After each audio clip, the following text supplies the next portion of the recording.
25-year FBI veteran watched the doorbell footage, the same footage everyone watched.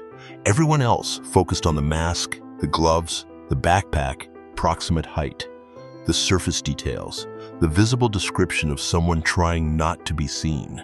He focused on one motion, not what the suspect wore, not what he carried. What he did with his hand in the first moment he arrived at the front of Nancy Guthrie's property. The suspect reached toward the doorbell camera with his gloved right hand. That motion did not appear to be an attempt to remove the device. It appeared to be an attempt to cover the lens. Then he reached into the garden, gathered branches, positioned them across the camera with the measured calm of someone who had rehearsed this specific moment before arriving at it. Here is what that analyst concluded from that single motion. You do not cover a camera to hide from investigators. Investigators will access whatever data exists regardless. You cover a camera because there is a screen inside the house connected to that feed.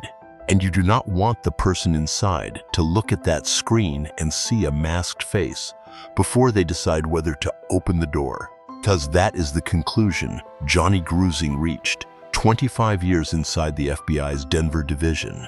13 of those years coordinating the unit specifically built to reconstruct the psychology of a subject from the evidence they leave behind. After watching that footage, Grusing raised a possibility that reorients the entire character of this crime. Suspect did not force his way into Nancy Guthrie's home. He may have knocked on her door. He may have pressed the doorbell. He may have stood on that porch at 2 in the morning and waited for an 84-year-old woman to come to him willingly. That single behavioral inference, drawn from recovered images by a man who spent 13 years inside the FBI's Behavioral Analysis Unit, pivots the entire investigation from the exterior of a crime to the interior of a relationship. Because forcing entry is a stranger's act. You do not need a relationship to defeat a lock. But knocking on a door at 2 in the morning and expecting it to open, that requires something no stranger possesses. It requires the reasonable expectation that the person inside might recognize something familiar enough on the other side of that door to override every instinct telling her to stay in. You knock on the door of someone who knows you, or someone connected to someone you both know. Nancy Guthrie had no enemies. She was a retired university clerk who attended church without exception and played cards with her grandchildren on Friday nights. Nobody who knew her in 17 years at the University of Arizona and 5 decades in Tucson produced a single documented grievance against her. But her daughter did. Somewhere in 20 years of Savannah Guthrie building a career at the intersection of media, politics, law, influence, somewhere in the broadcast that ended careers and the interviews that made powerful people feel small in front of millions, is the person or the people who decided that the most effective way to reach Savannah Guthrie was through the woman who raised her. The FBI knew that from day one. Their first move was to request a Savannah's personal threat file. That file exists. It has names attached to it. Investigators have been cross-referencing every name in it against the forensic and behavioral profile this case has produced. Documentary assembles that full picture. Nancy Ellen Long was born on January 27, 1942, in Fort Wright, Kentucky, a small community just across the Ohio River from Cincinnati.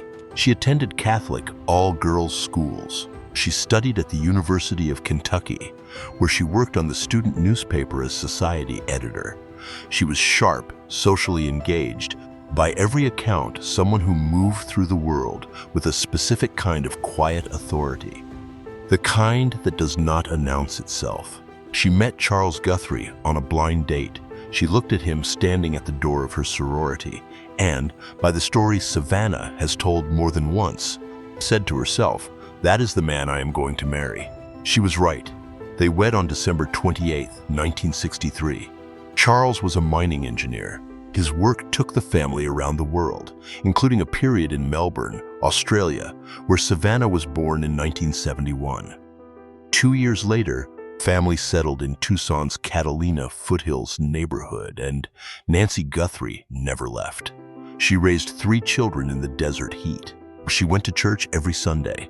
She built a life that was, in every measurable sense, rooted, stable, private, ordinary in the best possible way. June 10, 1988, Charles Guthrie died suddenly of a cardiac event while on a mining trip in Mexico. He was 49 years old. Nancy was 46. Savannah was 16 and about to begin her senior year. In a single day, Nancy went from wife and full-time mother to sole provider for 3 children in house in the desert with no blueprint for what came next. What she did next tells you everything about who she was. She went to work for herself, for them. Nancy took a position in public relations at the University of Arizona, specifically, according to Savannah in a 2016 Hollywood Reporter interview, so that her daughters could attend the university tuition-free. She structured her own professional life around their futures. She started in 1990. She stayed until 2007, 17 years.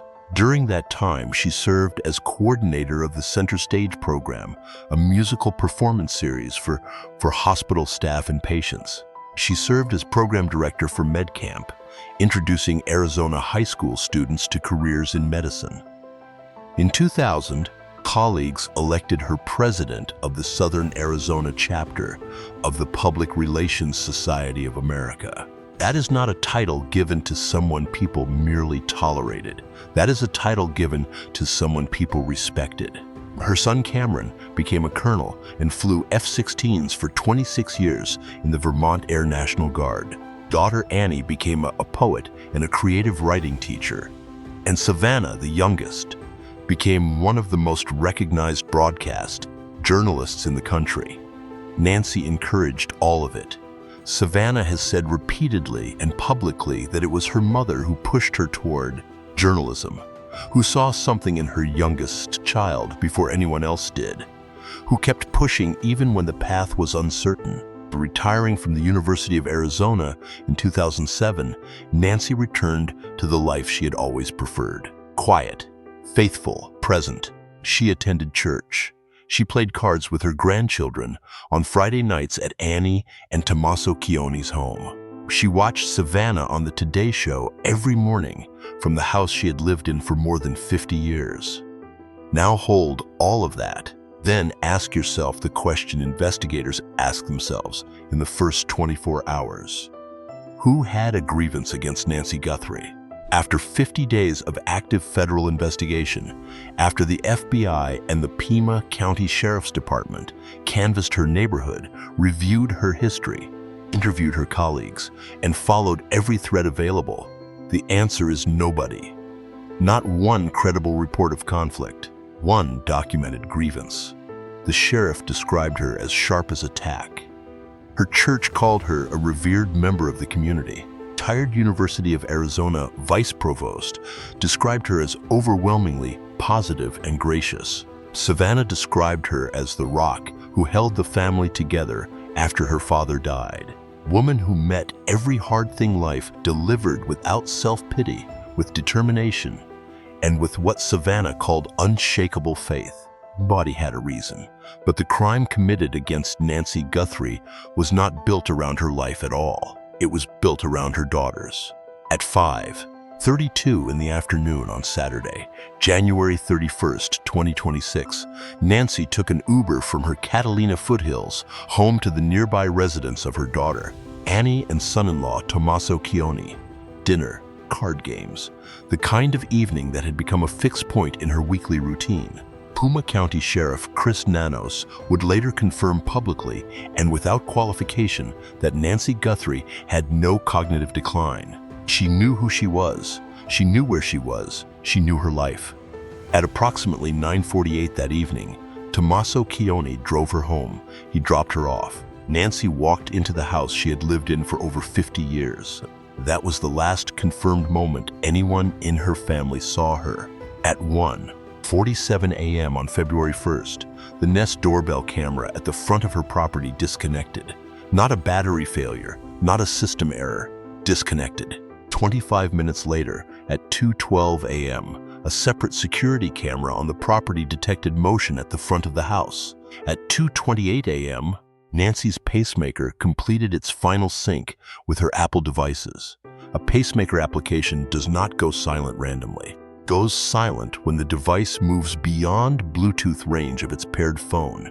It goes silent when physical distance breaks the connection. At 11:56 that Sunday morning, Nancy's family tried to reach her. She had not appeared for her virtual church service. She never missed it. Calls went unanswered. Family members drove to the house. Her purse, her phone, her wallet, her car, all still inside. She had not left of her own accord. Deputies arrived. They found biological traces near the front entrance and down the driveway consistent with Nancy Guthrie. Sheriff Nanos reclassified the case from a missing person report to a criminal investigation within hours. Homicide investigators were called in. The FBI arrived, and the evidence recovered inside that residence, evidence authorities have not disclosed in full, was significant enough that the sheriff stated publicly and without hesitation that Nancy Guthrie had been taken against her will. February 22nd, 2026, Johnny Grusing spoke to Fox News Digital. He had spent days analyzing the doorbell footage the FBI released on February 12th. What he said in that interview did not simply add a new layer to the investigation. It restructured the foundation of it. Everyone else who looked at that footage focused on the physical description, the dark jacket, the ski mask, the gloves, the backpack, height estimate, surface details, useful for identification after you already know who you are looking for. Grusing focused on the sequence of the suspect's movements. Specifically, the suspect did with his hands in the first moments of his approach to the front of the property. His assessment was precise. The suspect reached toward the camera with his gloved right hand. The motion did not appear to be an attempt to remove the device. It appeared to be an attempt to cover the lens. Then he looked down, located branches from the front garden, lifted them, positioned them across the camera deliberately, without urgency, with the measured calm of someone who had thought through this specific moment before arriving at it. That sequence told Grusing something that reframed the entire crime. You do not cover a camera to hide from investigators. Investigators will access whatever data exists regardless. You cover a camera because there is a screen inside the house connected to that camera's live feed. And you do not want the person inside to look at that screen and see a masked face before they decide whether to open the door, because that is Grusing's next conclusion. And it is the one that stops this case cold. He raised the possibility, ported directly by the behavioral evidence in the footage, that the suspect did not force his way into Nancy Guthrie's home at all. He may have knocked on her door. He may have pressed the doorbell. He may have stood on that porch at 2 a.m. and waited for an 84-year-old woman to come to him willingly. His exact framing was direct. If the gun's a prop, if he's shielding himself from being seen, he's actually ringing the doorbell or knocking on the door to get her to come. He wants to confront her about something. Sit with that, because it changes the entire character of this crime. Forcing entry is a stranger's act. You do not need a relationship to defeat a lock. Knocking on a door in the middle of the night and expecting it to open. That requires something no stranger possesses. Requires the reasonable expectation that the person inside might hear something familiar enough, something trusted enough, other side of that door to override every instinct telling an elderly woman alone in her house to stay inside. You do not knock on a stranger's door at 2 a.m. expecting a response. You knock on the door of someone who knows you, or someone connected to someone you both know. Grusing went further. He analyzed the suspect's firearm, carried in what appeared to be an inexpensive holster worn at the front of the body, a configuration Grusing described plainly as not tactically sound. Combined with the thick gloves visible in the footage, operating that weapon effectively would have been extremely difficult. His conclusion, Firearm was in all likelihood not an operational instrument. It was a compliance tool carried to produce fear, to produce cooperation, Grusing's framing. The gun was likely a prop. This is not a professional. Look at the awkwardness of the approach. Camera obstruction performed with clumsy hands, the cheap holster, the gloves that compromise the very weapon being carried. This is someone who prepared emotionally for this operation, far more than they prepared tactically.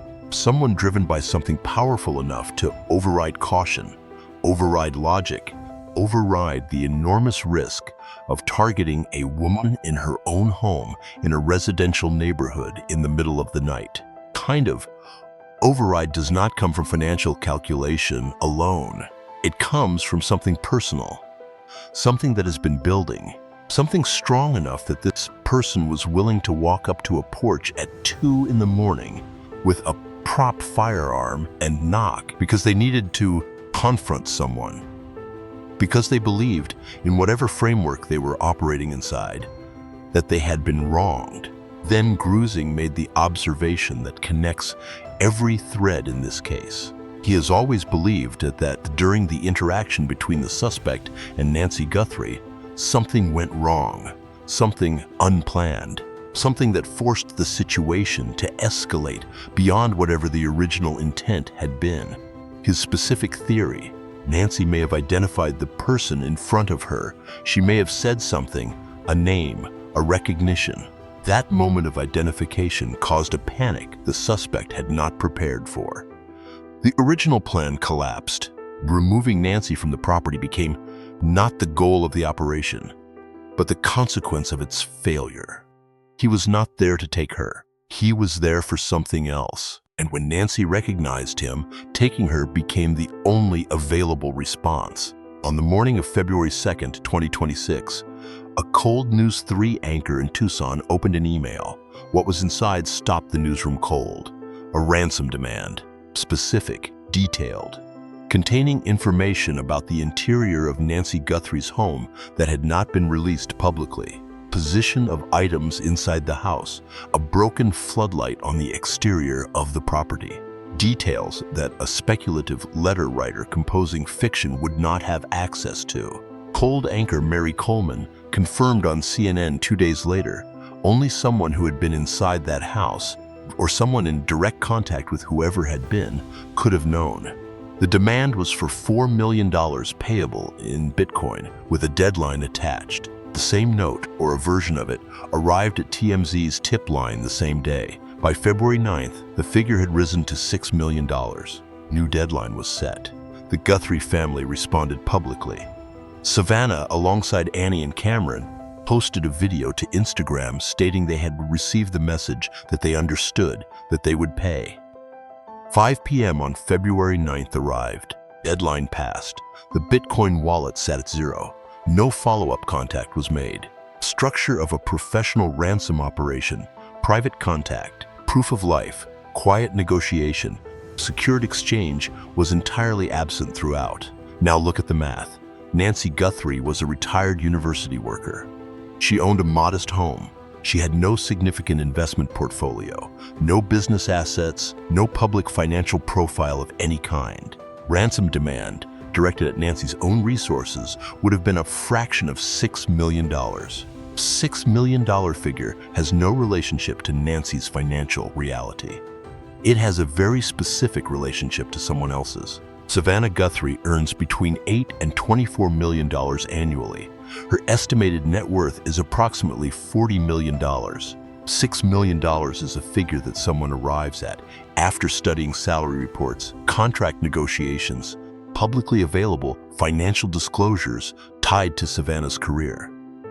It's a number derived from research, from attention, time spent inside the documented details of Savannah Guthrie's professional and financial life. Media strategy confirms the same conclusion. Professional ransom demands go through private channels. They do not go to TMZ. They do not go to the CBS affiliate in Tucson. They do not go to outlets whose entire operational purpose is to broadcast information to the widest possible audience, unless broadcasting is the point. Unless the goal is not quiet extraction but public exposure. Unless what the person who sent those notes wanted, more than the money itself, was for Savannah Guthrie to have to sit in front of a camera on the network her career was built on and talk about her missing mother on national television. Because that is exactly what happened. Cruelty of that public exposure was not incidental to the design of this operation. According to every behavioral expert who has examined the structure of this case, it was the design itself. Nancy Guthrie was, forensic language of criminal profiling, a low-risk victim in the most protected environment available to her. Her own home of 50 years, neighborhood she had lived in since the early 1970s, limited mobility, a cardiac device, daily medication, every vulnerability a medical profile can produce. And the operation executed against her was the opposite of low risk.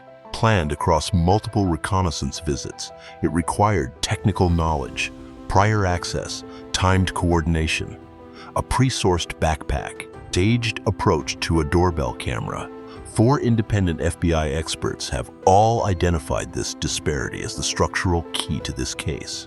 When a low-risk victim in a low-risk environment becomes the target of a high-risk, carefully pre-planned operation, the motivation behind that operation has to be extraordinary, strong enough to override every rational calculation about the risk involved. The only motivation in this case that clears that bar, the only one that accounts for the ransom number, the timing, the media strategy, surveillance that began at least 3 weeks before February 1st, is a grievance that was never about Nancy at all. Someone used an 84-year-old woman as an instrument. They chose her precisely because she was vulnerable, because she was unprotected, because they knew that reaching her would reach Savannah in a way that nothing else could. To understand who had a grievance strong enough to go to the Catalina foothills at 2 in the morning, you first have to understand exactly what Savannah Guthrie built. Savannah Clark Guthrie was born on December 27, 1971 in Melbourne, Australia. She grew up in the same Catalina foothills neighborhood where her mother would live for the rest of her life. She attended the University of Arizona. She started in broadcasting at an NBC affiliate in Montana in October 1993. On her 10th day at the station, the news operation closed. That is where most careers end. She moved to ABC affiliate CMIZ in Columbia, Missouri, then back to Tucson at NBC affiliate Kavoa, to WRCB-TV in Washington, D.C., where she covered the September 11th attack on the Pentagon and the 2001 anthrax attacks. Then she made the decision that separated her from every other anchor in her tier. While working as a broadcast journalist, she enrolled at Georgetown University Law Center. She graduated magna cum laude in 2002. She scored first place on the Arizona bar exam. She is a licensed attorney in both Arizona and Washington, D.C. That combination, the legal precision of a magna cum laude Georgetown law graduate, layered on top of the on-camera instincts of a working journalist, is not common in American television. It is a formidable instrument. Savannah carried it into NBC News in September 2007. Through the White House correspondent role she held from 2008 to 2011, into the co-anchor chair at the Today Show she has occupied since July 2012. She replaced Ann Curry. She built the show's first 2 hours into a franchise that generated nearly $23.5 million in advertising revenue in 2025 alone. Annual salary sits between $8 and $24 million. Her estimated net worth is $40 million. She married Michael Feldman in March 2014, a founding partner of Glover Park Group, major Washington, D.C. communications firm with deep roots in the Clinton-Gore White House. Together they operate at an intersection most people never reach: media, politics, law, money, influence. Intersections like that do not come without friction. They do not come without people who feel displaced, outmaneuvered, publicly humiliated, professionally destroyed by the decisions made at the top. And Savannah Guthrie has been at the top of that intersection for over a decade. It was 7 a.m. on Wednesday, November 29, 2017. 45 million Americans had their televisions tuned to the Today Show. Savannah Guthrie sat at the anchor desk without her co-host and delivered the words that detonated across the American media landscape before the first commercial break. Matt Lauer terminated. She had been woken before dawn with the news. She had no script, preparation for the specific cruelty of being asked to announce live on national television in front of millions. Her co-anchor of 5 years, the man she had called her dear friend, was gone. Fired overnight, she fought back tears. She read the official statement. She said they were devastated. She said she was heartbroken. And then she said, "How do you reconcile your love for someone with the revelation that they have behaved badly?" That single question, honest, raw, live on national television, made Savannah Guthrie the target of two incompatible camps of fury simultaneously. One side said she was not condemning Lauer forcefully enough. The other said she had participated in his destruction. She had benefited from his removal. That the woman who sat beside him every morning for 5 years could not possibly have known nothing. She was criticized from both directions at once, publicly, relentlessly, for weeks. Matt Lauer had been the highest paid person at NBC News, earning over $20 million annually. He was, as one NBC executive described him, the economic engine that propels NBC's news division. His departure did not just remove a co-anchor, restructured the financial and professional hierarchy of the most profitable franchise in morning television. Positions shifted, budgets moved, influence redistributed.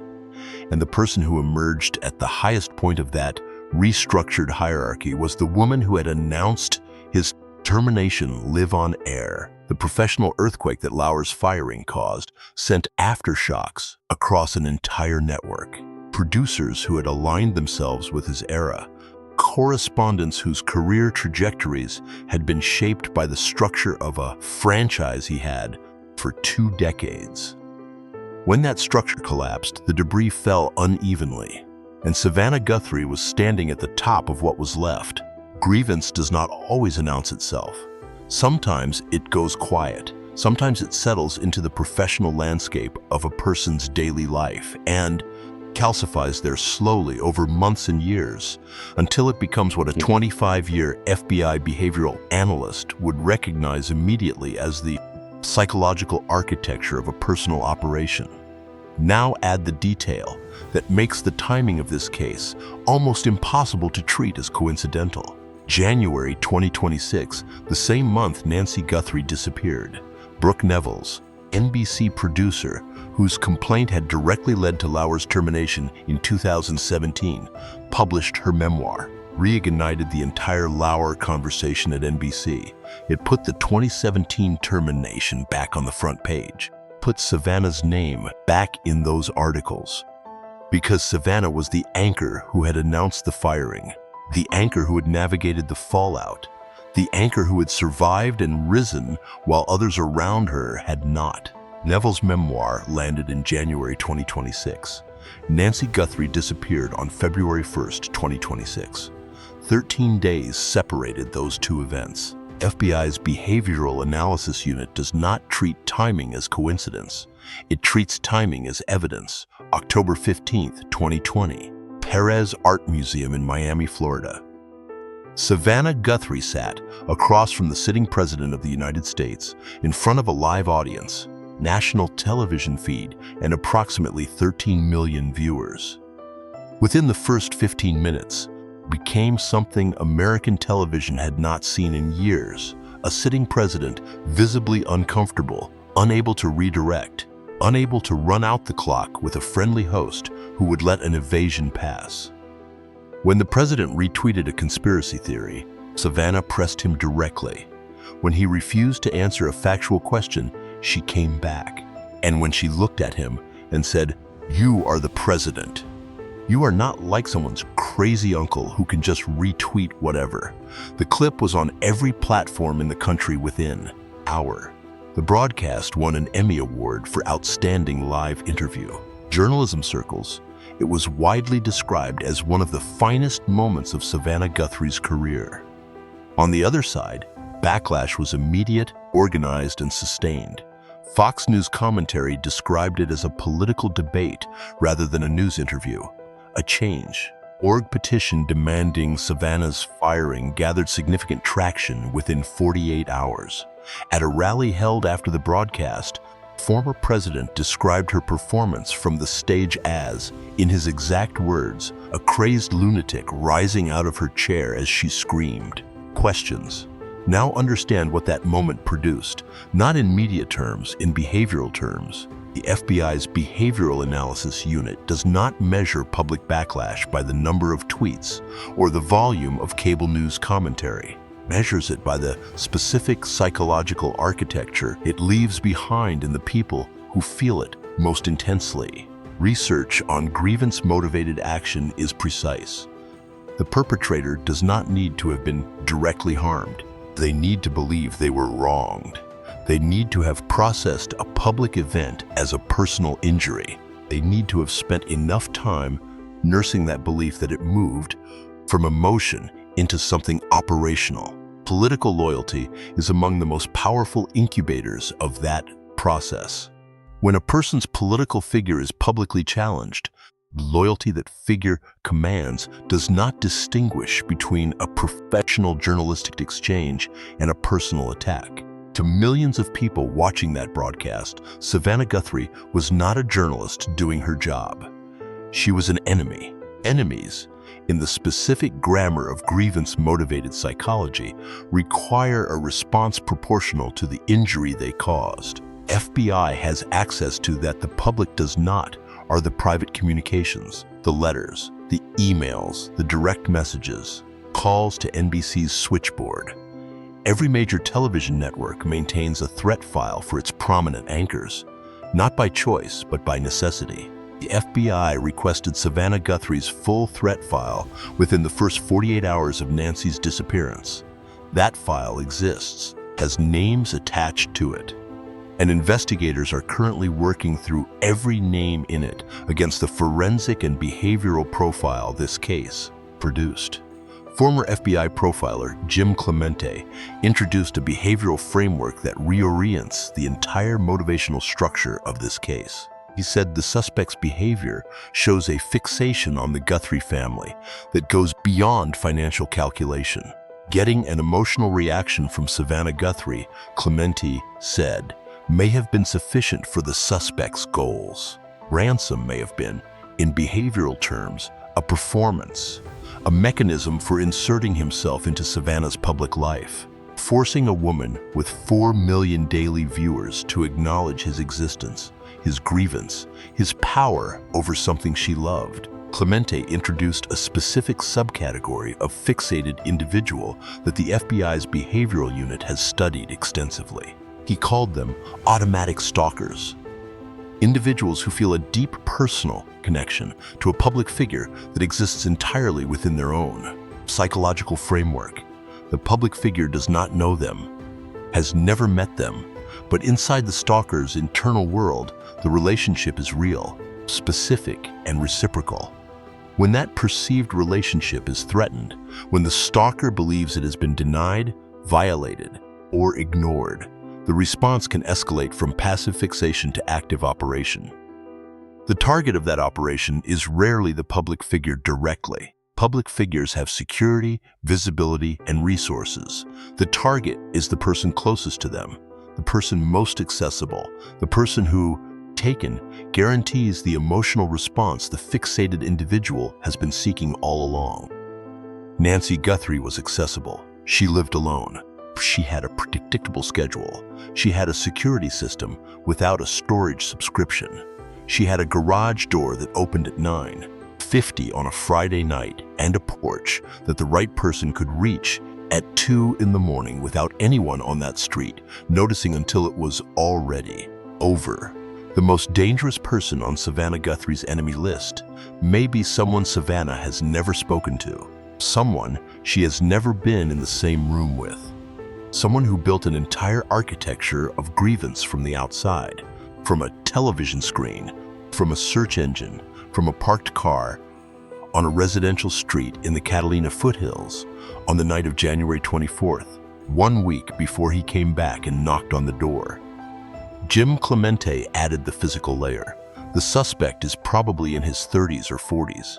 He has some forensic awareness. He wore a mask, gloves, a full covering over his clothing, possibly 2 layers of both. He understood the concept of physical trace evidence, but his execution failed him in 3 specific places. He did not cover his mouth. 41 minutes, he was inside Nancy Guthrie's home. He was exhaling biological material into the interior environment of that residence. Clemente's exact framing was precise. He was breathing out DNA for 41 minutes in that house. His eyes, eyebrows, eyelashes, part of his facial hair were exposed throughout.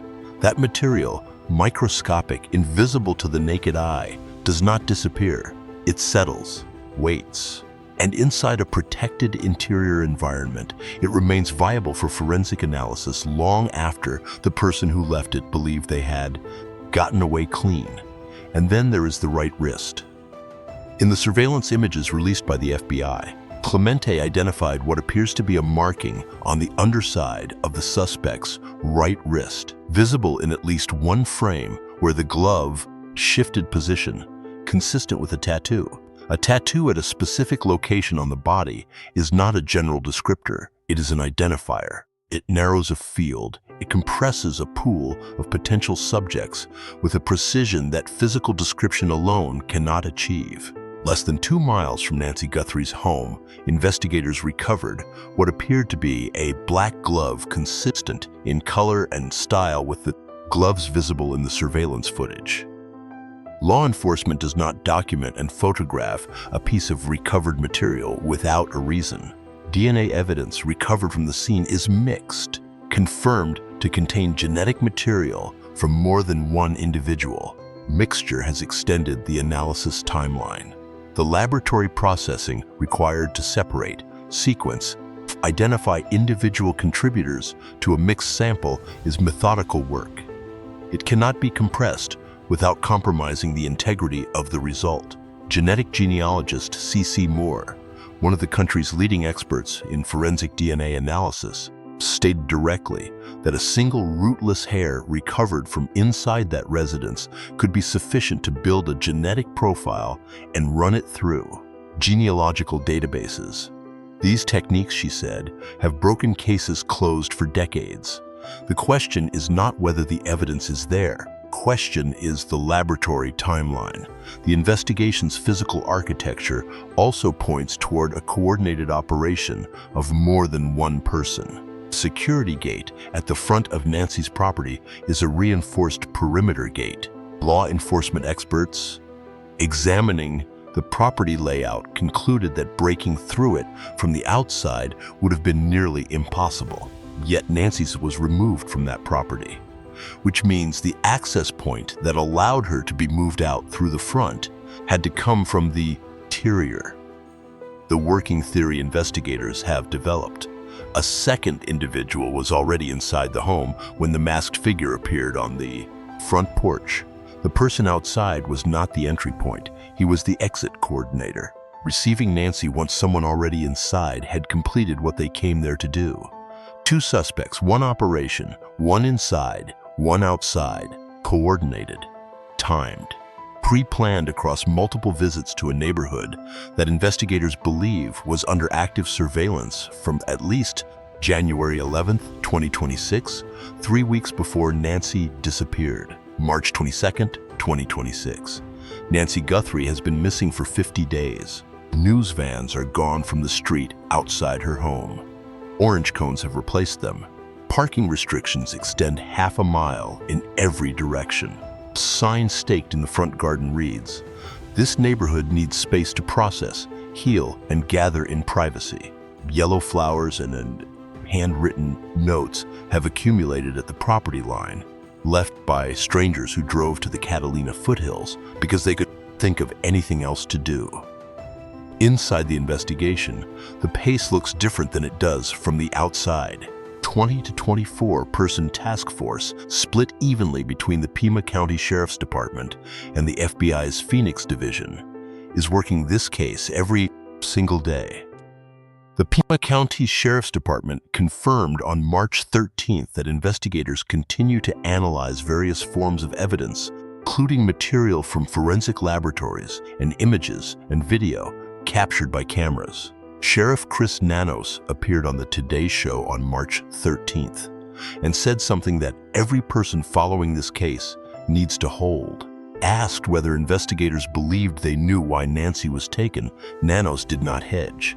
He said directly, "We believe we know why he did this. We believe that it was targeted." Then, when asked whether the suspect could strike again, his answer was, "Absolutely." The statement tells you two things simultaneously. It tells you investigators have not yet made an arrest. It tells you they believe the person they are looking for is still out there, capable and not yet neutralized. That is not the statement of a law enforcement agency simply running down leads. That is the statement of an agency that knows something specific about who they are looking for and what that person is capable of, but has not yet crossed the threshold required to move. Over 1,500 tips arrived after the family's $1 million reward announcement. The FBI has a $100 zeros-on reward of its own still active. The DNA laboratory analysis is still running. Next biological material recovered from the scene is still being separated and sequenced. The possible tattoo on the suspect's right wrist, black glove recovered 2 miles away, the partial facial hair visible below the mask, Google searches from inside Arizona for Nancy's address and Savannah's salary, the surveillance footage from January 11th and January 24th, the vacant staging property near the home, the Ozark Trail backpack.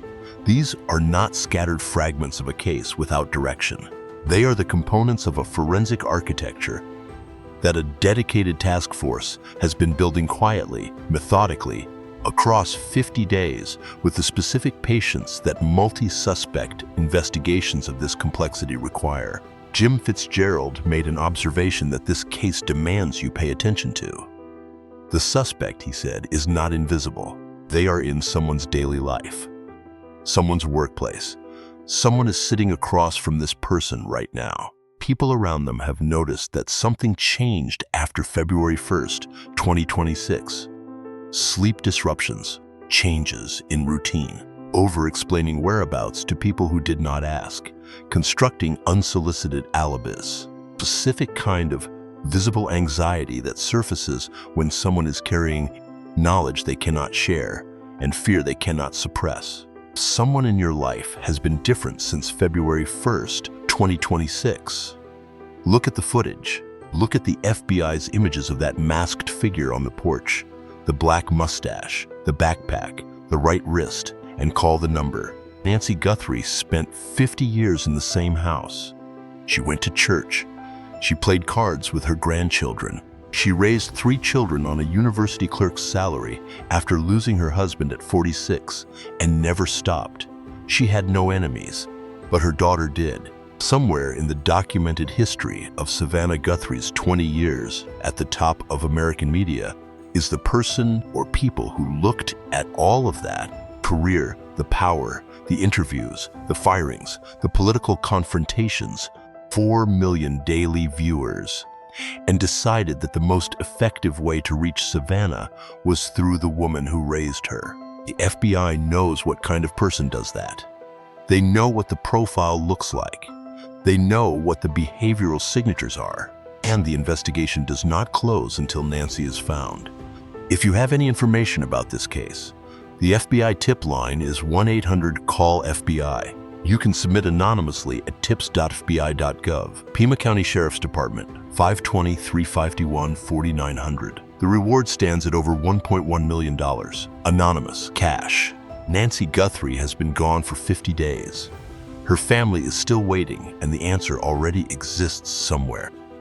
It is just waiting to be found. Don't forget to subscribe to this channel for more information like this. Thanks. Don't forget to like, comment, and subscribe.